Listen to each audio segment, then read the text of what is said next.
Howdy y'all, today I'm going to be showing how I put in my feed for my hay nets. Let's get to it. Howdy y'all, I'm the Lone Wolf Cowboy.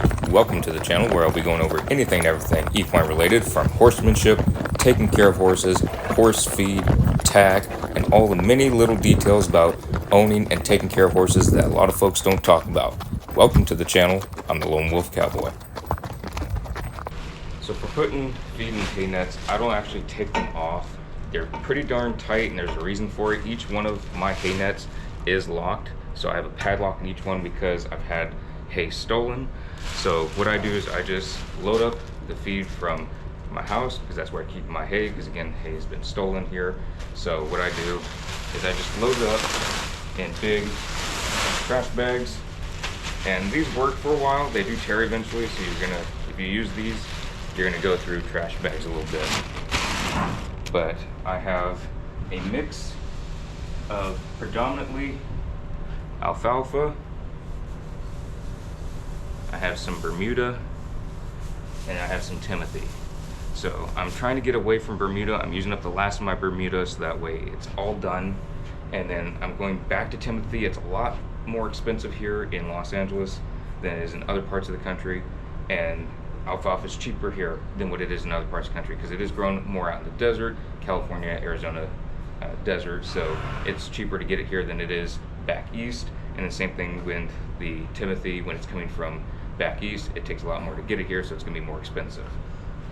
So what I've been doing is I've been busting these up a little bit more and stuffing them into the hay nets for multiple reasons.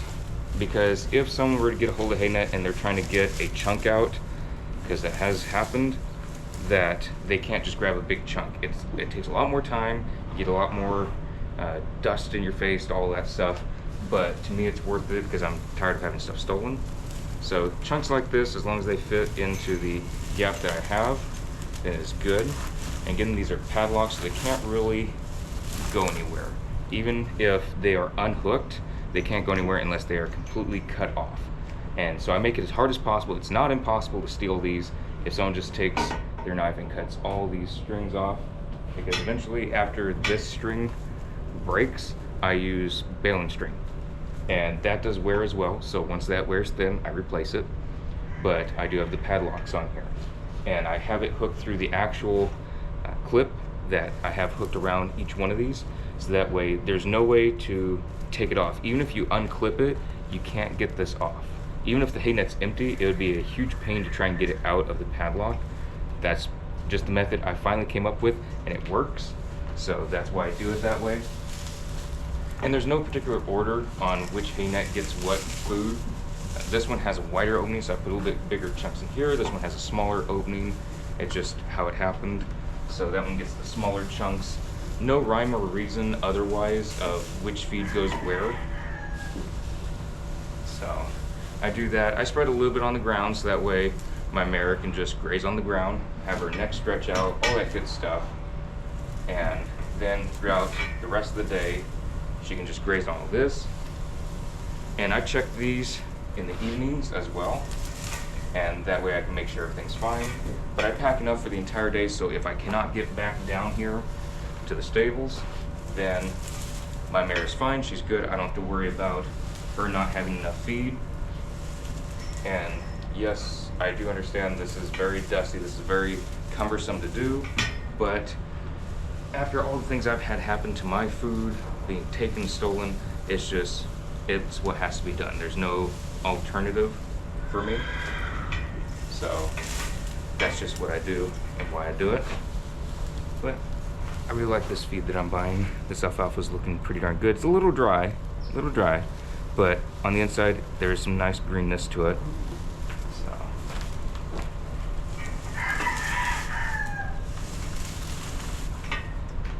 And for some folks, if the alfalfa is really prickly, like if you're doing this and you're really hurting your hand, just keep doing it. It will build calluses up. No, new folks, it really hurts them when they're starting with the alfalfa. But again, if you keep handling it, your hands will build up to it and won't hurt anymore. You'll feel little pricks and stuff. The only time it really hurts is if you're doing something and you get it underneath the nail and it separates the nail from the finger. That hurts. But Yeah, you'll get used to it, especially when it's really dry. There's some alfalfas where it's nice, not necessarily a loosely packed alfalfa, but just a not so rough alfalfa. It's not as rough on hands. But again, if you're dealing with horses and a lot of horse stuff, and you're handling alfalfa quite a bit, loading bales, unloading bales, or even if it's just for your own personal horse and you have just one bale to deal with and you're putting in hay nets, your hands would build up calluses eventually. And it's not going to be like rough hands and stuff. I have rough hands from other things, from work and whatnot, but it's not just from this. You will build up calluses, and it's not going to be the super soft, lotiony hands that a lot of people go for.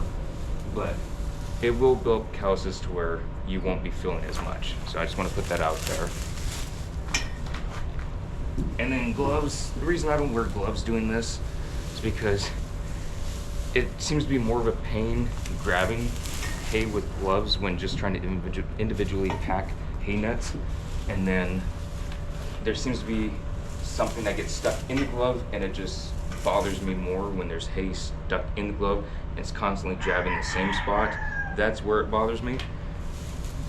But I mean, that's for more extended periods of time. But I'd rather just load all the stuff instead of putting on a pair of gloves, do this, take them off. It's just much easier to do it this way.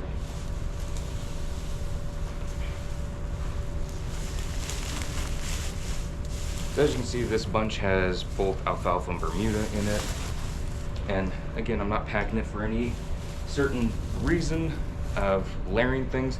I have done that when I'm trying to mix feeds, and just say there's a bale of Bermuda that my mare doesn't care for, I will specifically layer it to where you can't keep getting to the alfalfa unless you get through that Bermuda first.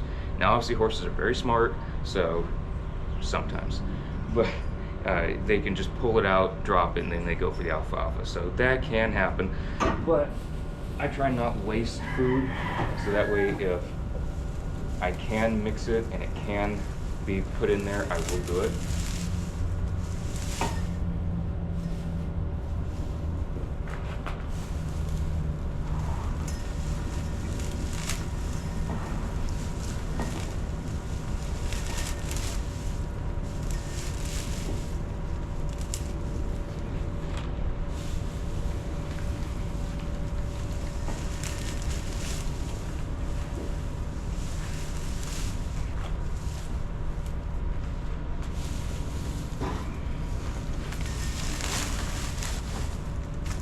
And I do pack these fairly good. They're not tight. I used to do that, but then I would find out my mare would really just be ripping it out. And she seems a lot gentler, and she still has plenty of food for a full 24 hours. If I pack it a little less tight, that's just what I've found out. And horses do change. They're not, you feed them one way and it's constant. Some horses they're fine with, if you just throw in flakes, they're fine with that. I like having hay nets to where my horse doesn't need to be fed multiple times a day. It's just 3 full hay nets of alfalfa, Bermuda, and Timothy, which is just going to go to alfalfa and Timothy. And that way, everything's good, everything's taken care of, and it's done. I don't have to worry about a second feeding. If someone else isn't able to make it, if a person working at the barn can't feed, I already have it done. I don't have to worry about someone else's time schedule. This is all me doing it. So, yeah, that's just the way I like to do it. I don't like relying on other folks that I don't know, or if they have something pop up, what if they have a family emergency? The horses are all starving. So, and it has happened before where I come down here, there's no food, someone wasn't able to make it, and I hate that. Horses are not meant to go long periods of time without food. You risk colic with that. You risk them hurting themselves, because if your horse is used to getting hay at a certain time, feed at a certain time, they don't get it, you know they get impatient. So, yeah. Put some nice loose stuff in these. Let it sink in some, especially with that Bermuda. And now just have some of this spread out on the ground so she can come right in and eat some of this, so it's all done. But that's how I do it. And she's pretty good about not just grabbing out here. She can grab a little bit, makes it nice and easy, and then she starts turning it around. And yeah, so I have 3 hay nuts ready to go. Again, they're not tight, there's still extra room, but this way it's not bulging out to where she's just grabbing it. I've had that issue more recently, so I've had to adjust my feeding style. I used to have just 2 hay nets just absolutely packed to the brim, and that was not working within the past few months. So I added an extra hay net, and they're more loosely packed, and they've got plenty of food. And total, I'd say this was about 4 going on 5 flakes, because it was about 3.5 to 4 flakes of alfalfa. A couple of them were a little bit smaller flakes, but not tiny, just medium, more medium size, I would say. And then added some handfuls of Bermuda and a handful of Timothy. Again, not a lot of Timothy, I'm trying to break that in some. And then just using up my Bermuda. So that's game plan. Now, keep you all posted on how that's going, how the transition's going. So that's today's vlog for how I feed with the hay nets. See you on the next vlog.